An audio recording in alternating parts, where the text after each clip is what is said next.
You're watching the New Stack Makers, a podcast for people who develop, deploy, and manage at-scale software. For more information and articles about at-scale technologies, please visit thenewstack.io. Now enjoy the show. Hi there, my name is Jack Wallen, and you're here with New Stack and New Stack Makers, and I have the honor of talking with Deb Nicholson, Executive Director of the Python Software Foundation. Hello, Deb. How are you? Great. It's great to be here. Happy Halloween, I guess, since that's when we're going to air. Yeah. I hope that there's all sorts of little kids dressed as Python developers out there begging for candy. Yes, I will give them candy and no snakes. Right. Okay, so let's just dive in. I have a list of questions. The subject here is what's new and what's ahead in the Python programming language. Of course, my questions are a little bit broader than that, but they often touch on what's coming up with Python. So I'm just going to dive right in. So the first question is, what is the Python Software Foundation, and what does it do for the language and those who use Python? That is a great question. So at the heart of it, we sort of host and act as a fiscal home for the programming language. So there's over 8 million Python users in the world, and they can download Python from us, which is a little bit of bandwidth. And then we also host the package index. So all those great things that you can add to Python to make it do exactly what you want to do. And there's over 500,000 packages on the package index. You're talking about installing with pip, right? Yeah, installing with pip. Like there are other private repositories. We're not in charge of those. But the main package installer that we host via pip, or PyPI, we call the package index, has over 500,000 packages on it that anyone can add stuff there, which is great. But then it also means anyone can add stuff there. So, right. So that occasionally, not the majority, but occasionally that produces some security things, which we also keep track of and try to keep that sort of clean and fresh and full of good software and no viruses for people. So you do vet those packages? We don't vet them on the way in, but when we get complaints, we take them down. I see. Yeah. So it's a massive different swath of things. So some are like super large wheels with like multiple packages in there, and some are. We can tell that sometimes computer science students are asked to add something to the package index. So there's like a couple little lines, maybe like a Mad Libs or a random number generator or something. Right. Yeah. I guess 1 million packages would be hard to vet. Yeah, well, it's 500,000, but we're on track to, if you air this in 2 years, it might be correct. How many packages are uploaded daily? Do you know that? I don't actually know the answer to that. And I think it varies a lot, like during the year, so I don't really know exactly, but, some of them are getting updated, some of them are getting changed, sometimes they're getting deprecated. So there's like a constant churn and flux. And you probably get individual developers as well as larger organizations uploading? Oh, yeah, for sure. So like all of the big companies that use Python also often put stuff on the package index. And then there's a long, long, long tail of individual or like 2-person projects. Oh, yeah. Yeah. Similar to Git, but only Python stuff. Right. So let's go into the future of Python with this question. What are the more exciting features coming to Python? Oh, yeah, that's also a great question. Although I should say we didn't really, I got stuck on the language stuff, and I didn't tell you the other half of what we do. Oh, well, go ahead. Finish that first.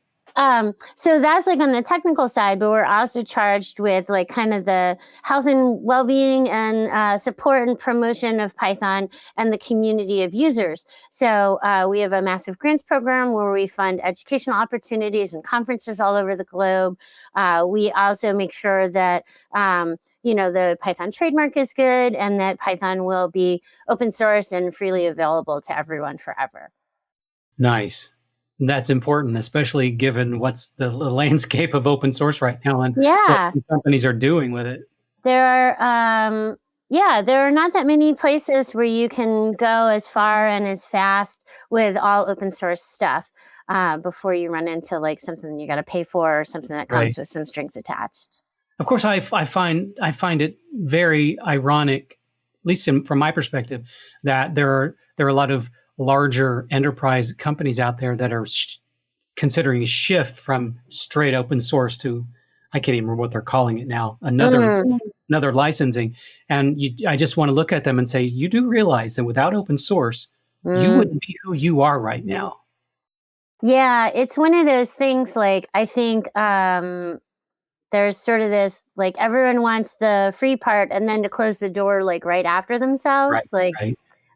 Which, well, it's not a very long range view, is it? So, and I do find that a little disappointing. I guess I understand the impetus because, like, we still live in a place where you have to pay for a place to live and pay for food.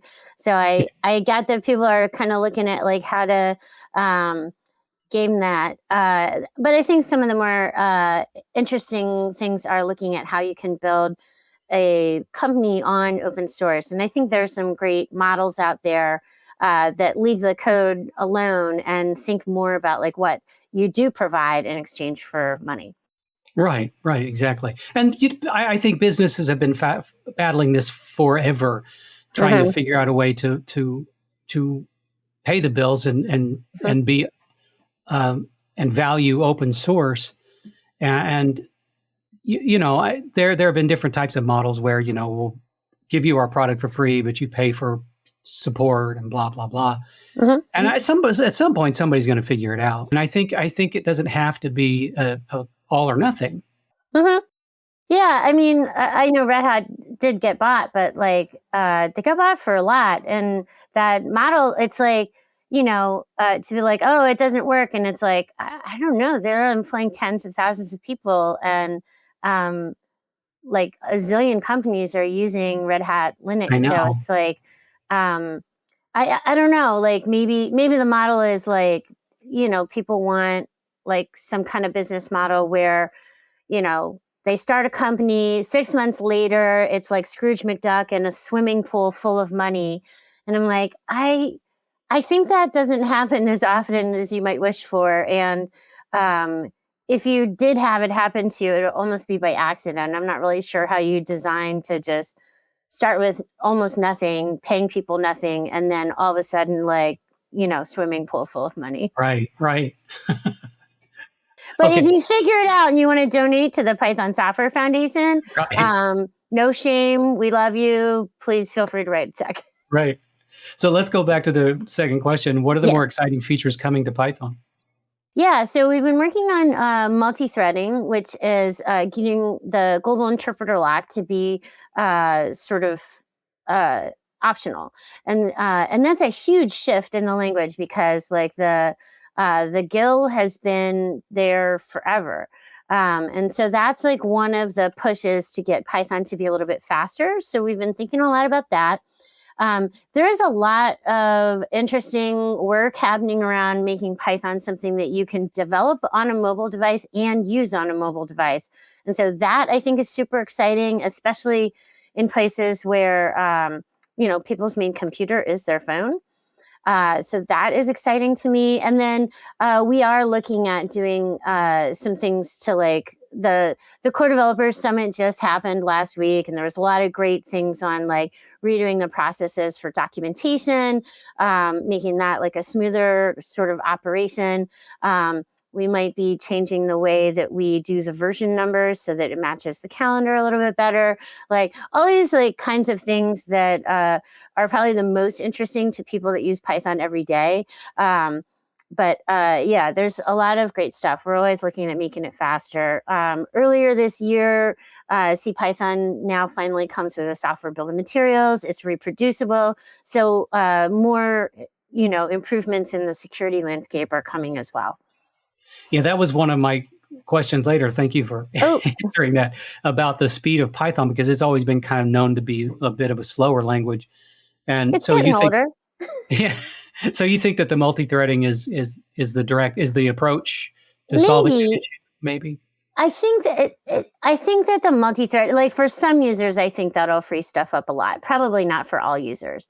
And so, it's one of the other things about Python is that everyone uses it in a slightly different ways, Right. and has different like things that they depend on in the language. So I think that'll free up resources for some users, and some users probably won't notice.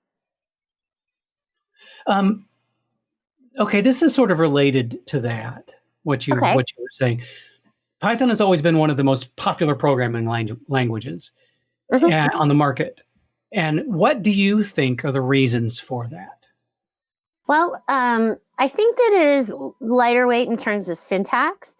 Um, I know that there was like a study a couple of years ago where they looked at students taking computer science classes.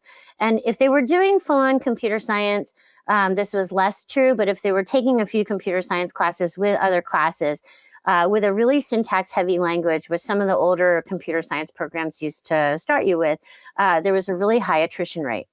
When they switched to something like Python, with a lot less syntactical overload to getting right to the, making things happen, people stayed. So I think that's one of the reasons that people start with Python and then like kind of stay with Python.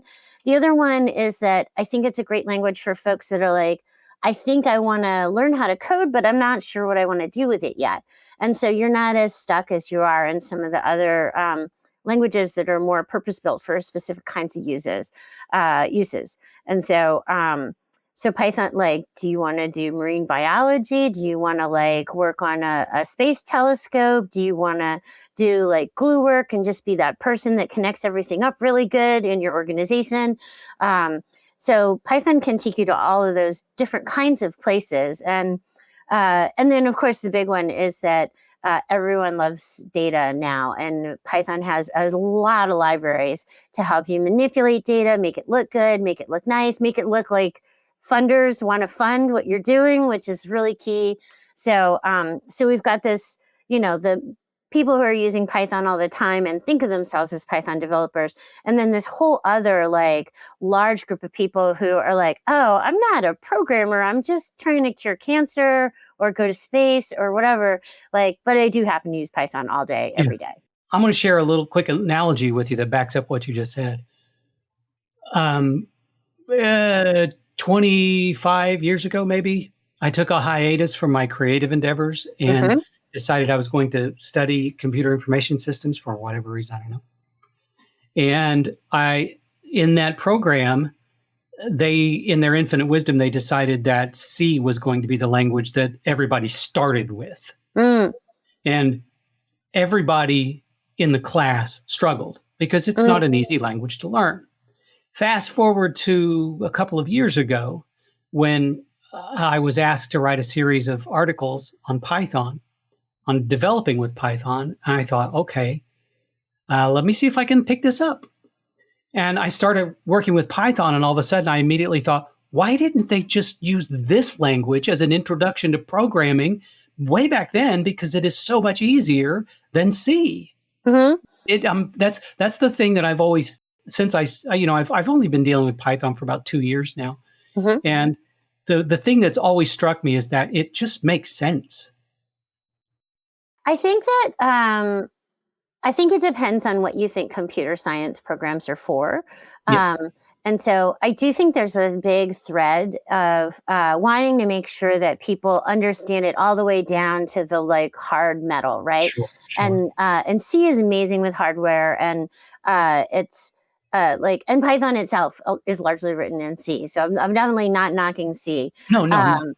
And but like it's yeah, I guess if the idea is to get people like started and like maybe add the way that computer languages work to the way that their brain is able to process information, and to like, increase computer literacy and give people tools to like script little things in their lives that are like kind of onerous or time consuming, then awesome. But if you want, if you were kind of thinking a little more old school, like, who's going to build Skynet? Like, they're going to have to know C. It's a slightly different kind of take.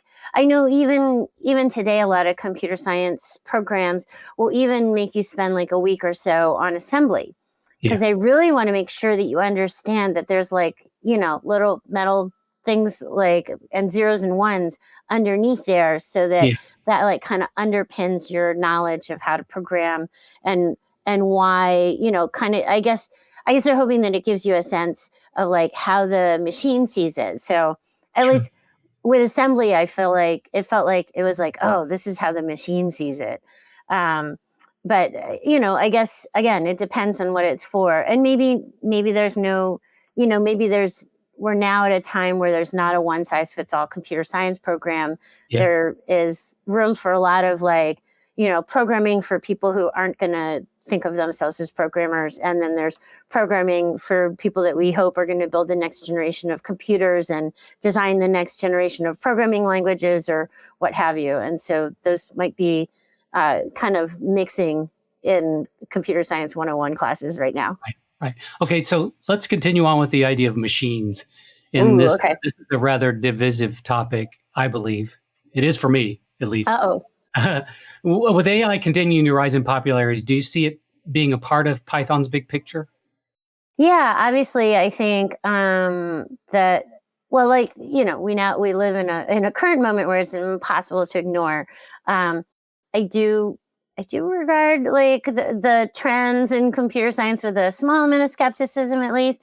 Um, I think we're kind of in the bubble where it's like, oh, let's use it for everything. Like it'll, it's maybe like when you find a new hot sauce and you're like, I'm going to just stick it on everything. And then like, halfway through the bottle, you're like, oh, okay, maybe just some tacos again. Right, right. And so I think like AI is a little bit in that moment where it's like, I don't know if it belongs on ice cream, y'all. Um, and so I think that there are a lot of great things that can be done with AI. And I'm not sure which old science fiction movie people are watching where they're like, we're just going to replace like someone who has been programming for like 25 or 30 years with like a couple of scripts. And I'm like, wow, you think so? Like that's pretty amazing. Yeah. But there are a lot of things that we could automate and we could delegate to machines. A lot of things that are time consuming, like when I think of all the virtual reality kinds of things, like, do we really need to have a human being programming every blade of grass? Like, I think AI could do fine for like a background of grass or, and there's a lot of things that work like that. The other thing that I've been told that it's really good for is helping to kind of just translations. And I love the idea of, your native language not being a barrier to like being able to read or understand anything, regardless of what language it's written in. Yeah. So I think that that's really cool. I think there are probably some other things that I was just in Africa and we were talking about, using AI to kind of keep track of different things that farmers and agricultural workers keep track of, like where it's just like, like going like 100 times a day, like, does anything look out of the ordinary? Nope.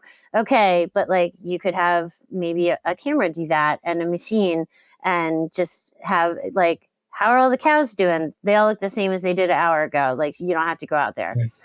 So there's a lot of like repetitive stuff that I think, and that to me, like is kind of bearing out the promise of computers. Like they were supposed to free us up from drudgery and make our lives amazing. And maybe we only had to work 2 hours a day at some like place, some very optimistic future.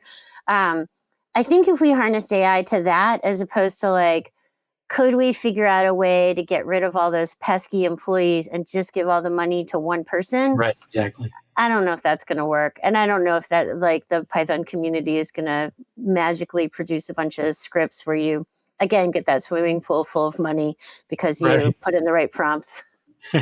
Right, exactly.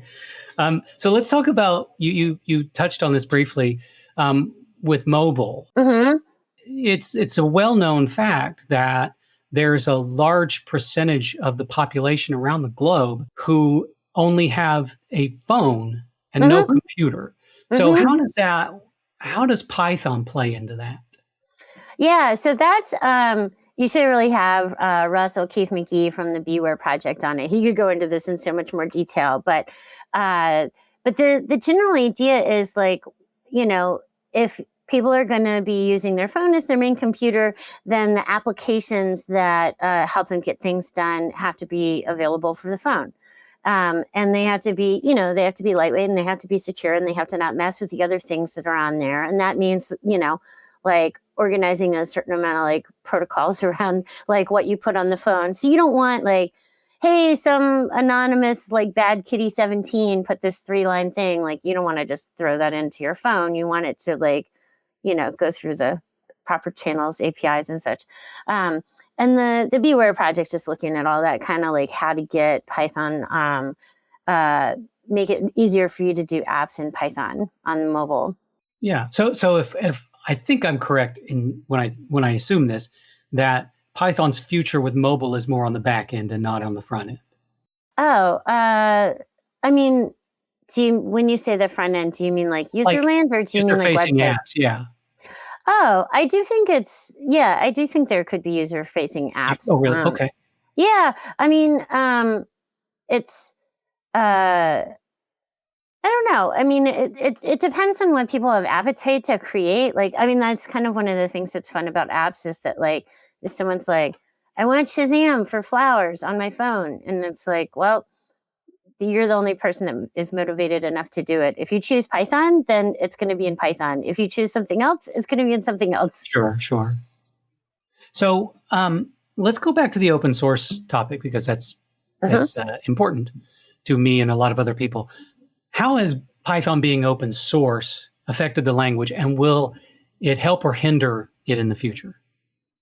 So I think it's the phenomenon of open source, or the idea, like the kind of initial kernel there, was to make computing available to anyone and give people control over the devices that they use to live their lives, solve their problems, like have their conversations, like, work with their data, etc. And so I think that in order, like, so you can throw the code over the fence and be like, it's there under a license that like allows you to use it. If you don't do the second part, where you build a community of people who are willing to help you get up to speed on that and learn how to do it, then it doesn't mean very much. And so Python works really hard to do both, not just like, yeah, okay, the code is there, and we try to keep it reasonably clean and try to pull out deprecated stuff so that you don't fall into little pit holes of old code. But like, we also work really hard to do outreach and foster community so that people have friends to learn Python with, so that we can really get folks like from that theoretical place of like, I guess I could learn to code and start making my own programs, to like, oh, I'm doing it. And I think that's really important. And I don't see a lot of other spaces that are both like, have a pretty easy entry point compared to some of the other tech stacks, and then also have the community that is just like so thrilled to see you when you show up, that is going to help you find the bits and pieces that you need for your use cases. And I think that's extremely important, because otherwise coding and technology becomes sort of this self-replicating loop of like, well, if you can afford to send your kids to MIT or Stanford, then they will be sucked in by the massive companies that control everything in our lives, and so it'll just keep repeating without like a good entry point for anybody else. And that's not to disparage some of the diversity efforts that companies are doing, but it's at the end of the day, like, it is a privilege to be able to go to one of those top tier schools. And it is a privilege to be able to have enough time to self-teach. And so without the community, you really need to have a lot of things working out well for you to learn to code. Well, I think that's you bring up a very important point, one that I think gets overlooked a whole lot in the discussion with open source, and that is community. Mm-hmm. Source would not exist without the community. And I've been I've been indirectly involved with open source since about 1997. And I have seen some of the most remarkable communities in open source that will rise up and help any number of people. Mm-hmm. And they all have this cause that they stand behind, and it's important to them. And the cause is freedom. Yeah. And freedom and opportunity and access and really self-empowerment. Like it's I'm coming from a traditional nonprofit space and one where we worked on like, advocacy and empowerment, but there are a lot of nonprofits that just show up and like, they're like, here are gift baskets. And then they're like, oh, we got funding for another place this year. Bye. And it's like, okay, that was temporarily nice, but you didn't really invest in a way that made it easy for people to kind of help themselves. Right. And open source is that. It's like, you get to chart your own path. You don't have to ask for permission to use the code or to combine several different open source code bases together to get what you want out of it. And I think, that's the community wants that. And I think sometimes we struggle because it's like especially some of the older communities, like they have like this, like, oh, we had this special thing that was just ours. And in theory, anyone could come in, but like when people do come in, they often don't look like you were expecting. And so sometimes we struggle there a little bit, but I think most people are, their heart is in the right place and they want to see their communities grow and they want to see like all different kinds of people using Python for all different kinds of things. And so it's really nice to see like, and there aren't a lot of other places I think where people are willing to spend like 2 hours helping you like set up a coding environment and then like make sure you've got all the things downloaded. And so I think that's really special, that willingness to like help someone because like it feels like you're giving back, like it gave so much to you. And now you're like, oh, obviously like I want to share it with the next person. Exactly. So I think we need to wrap this up, but I want to give you an opportunity to address anything that I didn't ask or something that we kind of overlooked or skimmed over. So just whatever you need to say to the people out there about Python, say it now. Yeah. Well, like we talked about at the beginning, the Python Software Foundation is a nonprofit organization. We exist as a U.S. charity. So Python will be here for you forever, for as long as you want to download it. And we're looking to grow. Like we're always looking to grow. If there are people somewhere that haven't downloaded Python yet, we want to help you. So we look forward to welcoming you to the community. And where do people go to find out information about Python? So you can come to python.org. That's the best place for the technical landing. And then from there, there's like a zillion different links depending on what you're trying to do.